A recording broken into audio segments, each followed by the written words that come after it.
Hi everyone, welcome back. We're going into part 3 of Remembering My Mother. As I said, our relationship was starting to go awry when I was in my teens. I used to find it interesting that she always used to say we had a great relationship, and in my mind I was like, why? You know, how do we have a great relationship? Yes, I took care of her. I did love her. I did things for her because she was sickly. She said, oh, my daughter tells me everything. No, not really. But that's fine. She'd always been sickly. She only waited to one of my concerts when I was a child. But she was a, great supporter in that one time that she showed up when I was very little in grade school. And after that, she wasn't unable to come to the rest of them. She wasn't feeling well enough. But like I said, I moved on. I moved out when I was 18 because I'd met my husband, and we moved out. Fast forward, I would keep visiting her. At one point, we were in the apartment next door to her. This is when my daughter was infant. The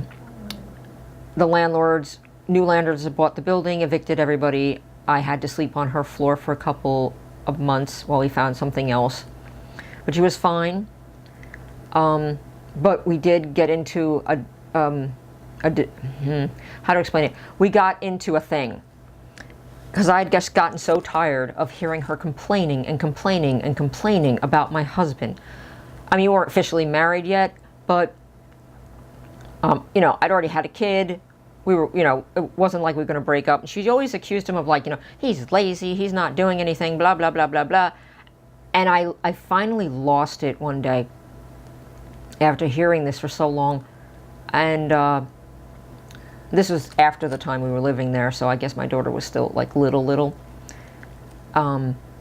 She was under 1.5. And we were in the kitchen, and she was going at me, and I finally had to say something. And I was brought up, you don't talk back to your parents, the whole thing. But I was so angry. I was like, well, I turned and I said, well, at least he doesn't beat the shit out of me like your husband did. And I was like, oh my God, I can't believe that came out of my mouth. I used a curse in front of my mother, to my mother. Oh my God. And she just looked at me. And she didn't say a word, and she just walked back into the living room. We went home soon after that. I know my grandmother, she was living with my grandmother at the time. They had started cohabitating. Why, I don't know. I think finances. I don't think my grandmother could afford to live by herself, so they were living in a again, my grandmother had the bedroom, my mother had the living room. And I guess I must have went up in my grandmother's eyes because I came back at my mother finally. Because my grandmother told me later, she's like, I'm glad you said that to her. She shouldn't have been saying that. Your husband, your man's a good man. I like him. He's a good man. Because she adored my husband. Fast forward. I guess now this was about 86. I just had my third child. And my mother had to leave from where she was living.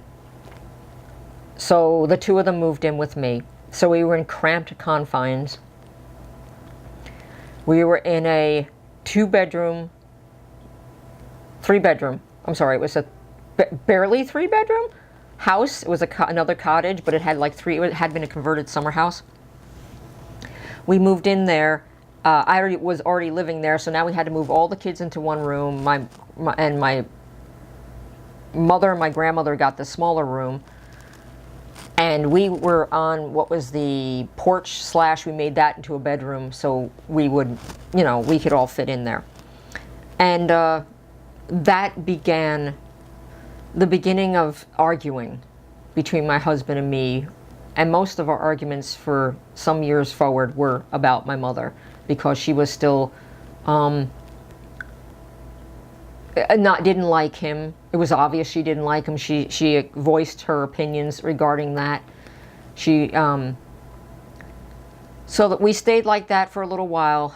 I had to. My landlord evicted us because he wanted to sell the property. So I found an apartment for them. Again, it was a little one bedroom. It was all they could afford, and I set them up in there. At some point, my mother got sick. I had to go in the hospital. And my grandmother, which I've gone into, my grandmother was by herself and et cetera, got hurt herself, had to go into the hospital. And that's when I found out my mother had been feeding her dog food. I never told my mother, well, actually, no, it wasn't until many years later that I told my mother I found out that she was treating my grandmother so poorly. But we'll get to that. After my grandmother went into the nursing home, and some months later passed away just before her 80th birthday. Now my mother couldn't afford the place anymore. So I convinced my landlord where I was living. They had a small little tiny apartment, a one bedroom. It was like a, I can't say it wasn't a duplex. It was a mother-daughter. So, but they had converted a little section of it into a tiny bedroom. And I asked them, can we put her there? So we put her there. I guess my mother always was a little crazy, you know, and I accepted that. I didn't understand how different she was from other parents until I started interacting with more kids as I got older. And my best friend, I started seeing how her mother and grandmother were, and I started reflecting on mine and going, wow, my parents are Cracker Jacks. But she moved in there, and I was helping them move in, and it was the beginning of these little things she would say, like about how much money I had acquired. Being half Native, I was supposed to be getting money from at the time, the 13th Regional Corporation for the pipeline, and I'd always had money going into a trust fund somewhere, or some kind of fund. And now that I was 21 years old, I asked her about it, and she handed me a bank book that had $100 in it. And I was like, but this is it, Ma. You've been getting this money for 12 years. $100. And she's like, yeah, that's all there is. And I'm like, okay, and I accepted that. And then as 2 days later, as I'm helping her unpack her stuff, she makes some sort of comment about, kind of like, yeah, there was way more there, but I spent it all. And I'm, kind of like, oh, well, sucks to be you type of thing. And I was just kind of like, and I got angry because I had always wanted to go to college, but between my own foolish choices of getting pregnant and having children, and I always didn't go because I thought you needed money. I was ignorant. I thought you needed money to go, and that she had pissed it away. And I had hoped maybe now, 21, maybe I could go to college, and it was all gone. So a little anger got in there into me. She stayed there for a little while, living with me. And then finally, I had had enough of that landlord, and they were so difficult to live there. So I found a place that had 3 bedrooms. I moved us all into there. My mom had her own room. At one point, my daughter was staying in there, but eventually we rearranged everything and we made enough room for everybody. And that's when she started the beginnings of what we would later know as dementia. She was cutting her clothes. She was cutting up everything she had. She wasn't capable of cooking anymore, which she had loved to do. She loved to cook, and she was a good cook. But now she would put things on the stove and walk away, and it would and they'd burn and get damaged. She put a plastic plate one time on an electric stove. A heated stove top, with the gas, and melted the entire thing. So I said, Ma, you can't do this anymore. And this began a 10-year period of me taking care of her because she was not able to take care of herself. Her mind was going. She started not being able to. One day she turned around, I came home, and she's like, how was school? What? How was school? She's like, yeah, how was school? I'm like, Ma, I don't go to school. What do you mean you don't go to school? And I'm like, I don't go to school. Like, I'm like, I had 3 kids that were all in grade school, and I'm like, no, Ma, I'm married, I got kids. Why would I go to school? She's like, no, you're not. You're in high school. I'm like, okay.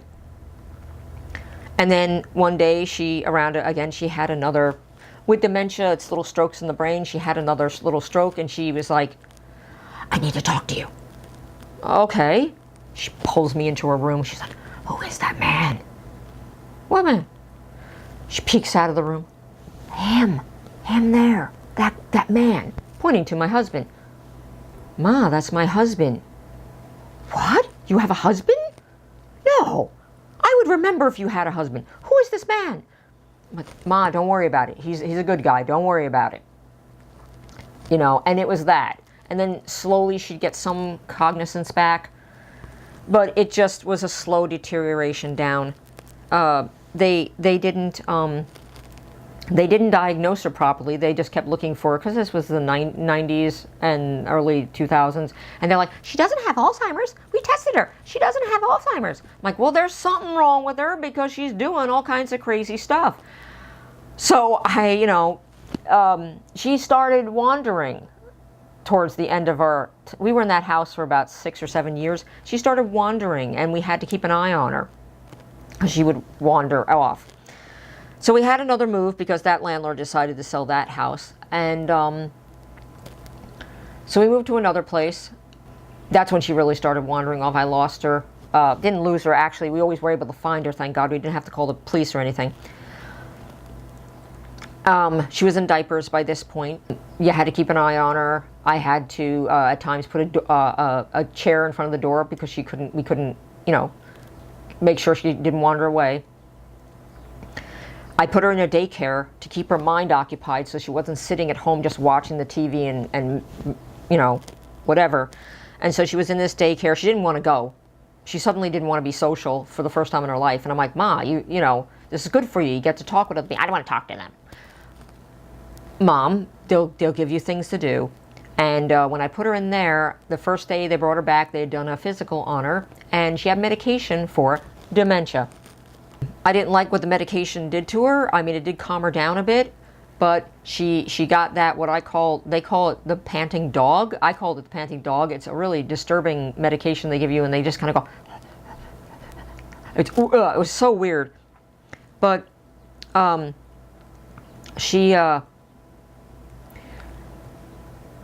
we were going fine for a little while, and then one day I sent her, I had the day off, thank God. Fate knew. I had the day off. I sent her off to the daycare. An hour later, she comes back home. They basically throw out a thing. And I'm like, what the hell's going on? They said, you need to call the facility. So I called the facility. What's going on? Why'd you send her home? She's getting violent with the other clients. And she supposedly had been slapping or attempting to slap and cursing them out and whatever. She'd had another stroke. They get violent as time goes on, dementia patients. So I said, well, what am I supposed to do? And they're saying, well, you got to give her a psychological. We can't allow her back until she's had a psychological. Okay. So I called up. I found her. I was going to take her to Stony Brook Hospital, but they said, no, you know what? We're just going to farm her out to a psychiatric hospital. So why don't you just call the psychiatric hospital, see if they have an open bed, and, take out the middleman, which was us. They did allow her to have a physical. So I called up, I can't remember the name of the place. It's in Islip? CI? Somewhere.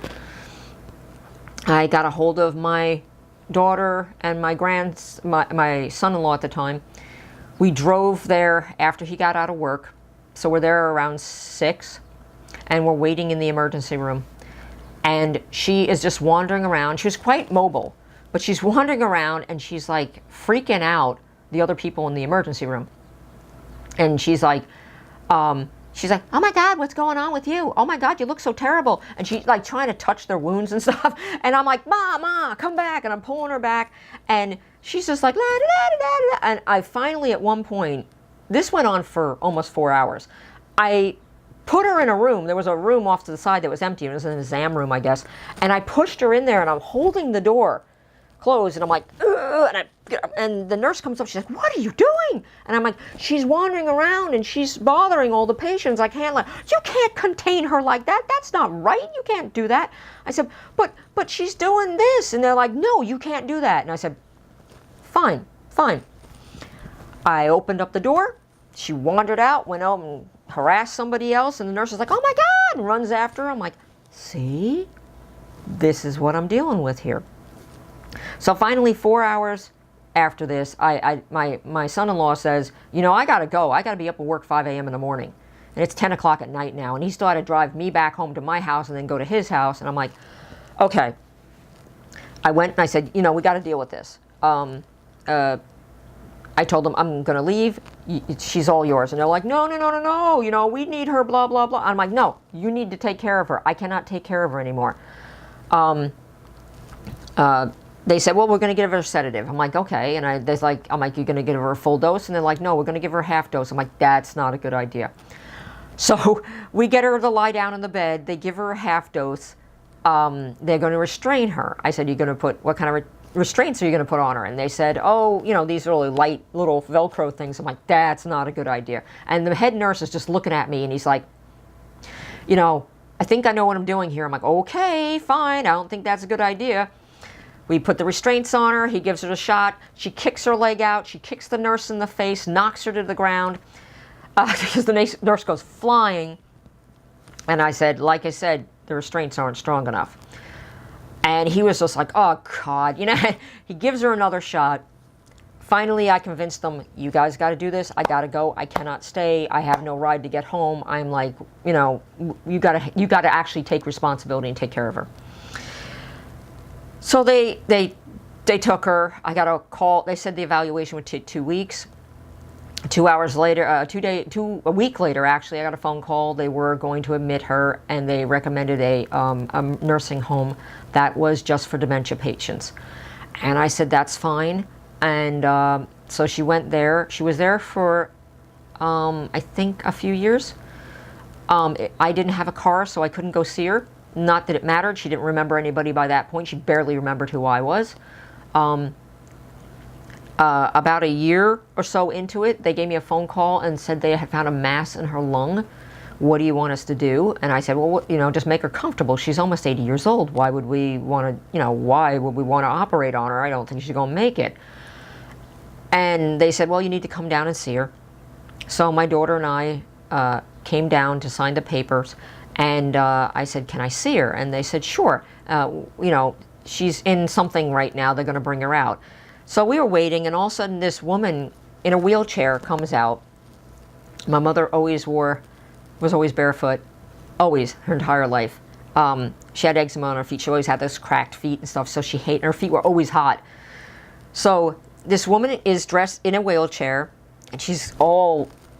She had had skin cancer many, many times. She had had her breast removed she had cancer constantly. Then I haven't gone into half her medical issues. Like I said, strokes and everything. There was always something going medically wrong with her. And so there's this woman in a wheelchair, this old, bedraggled looking woman. And the nurse is standing there next to her. And I'm like, "Okay," and we're just looking, and I'm like, "I'm looking for my mother, Violet Catch-a-Tag," and they're like, "This is her," says the nurse. And I look, and this woman's thin, not that my mother was that fat, but she's really skinny, and all the spots on her face and scars from pulling the many times them taking off the skin cancer, because she was so fair, because she's blonde hair, blue-eyed from her Swedish, English, German background. So she was tons of freckles and what have you, and they used to throw her out in the sun, and she'd get sunstroke, and they didn't know any better. But she's all bedraggled, and she had shoes on, and I didn't say anything. I'm like, "Hi," and the nurse is like, "Hey, look, it's your daughter." And she's like, "My daughter?" And the nurse is like, "Yes, this is your daughter." And I said, "Ma, it's me. I'm your daughter, Rebecca. Remember?" And she's like, "I think so. I think I did have a daughter. Yes, I think I do have a daughter named Rebecca. And she just smiles at me. She's not here anymore, not taking any messages. You could see the vacant across her forehead. And I was like, okay. And I said, well, you know, and they're like, we're going to go take her for her nap. And I said, okay. And they wheeled her away and bye-bye. And she was telling me how wonderful her nurse was before she left. I'm like, okay. And we went and signed the papers, and me and my daughter get out to the parking lot, and we look at each other, and at the exact same time we go, oh my God, was that her? She looked like a zombie. And we were like, I said, and then that's where, again, we were in sync. She had shoes on. We compared, was it her? Was it really her? It kind of looked sort of like her, but a zombie version of her. About a year later, I got a phone call in August of 2005 that she had passed away in her sleep, had a heart attack. The stroke finally hit the parts that do hit the body. They either hit your heart and make it stop working, or they make your lungs not working. That's normal dementia. And she passed away pleasantly in her sleep. And she was 80 years old. And it took me many years to reconcile and to be empathetic to her and the life she went to. I didn't get it all until I was about many years later. She tried to do the best she could with what she had, and I never really appreciated that till much, much later after she passed away. And I prayed and I begged her forgiveness for anything I'd done before, and I hope that she was in peace wherever she was. I want to thank you. This was a really long one, but I wanted to wrap it up in this. If you have any questions or anything, please put them down the thingy. I want to thank you for watching. Please like, comment, and subscribe, and we'll be back here with something else, obviously a little lighter, hopefully. And have a good one. Bye-bye.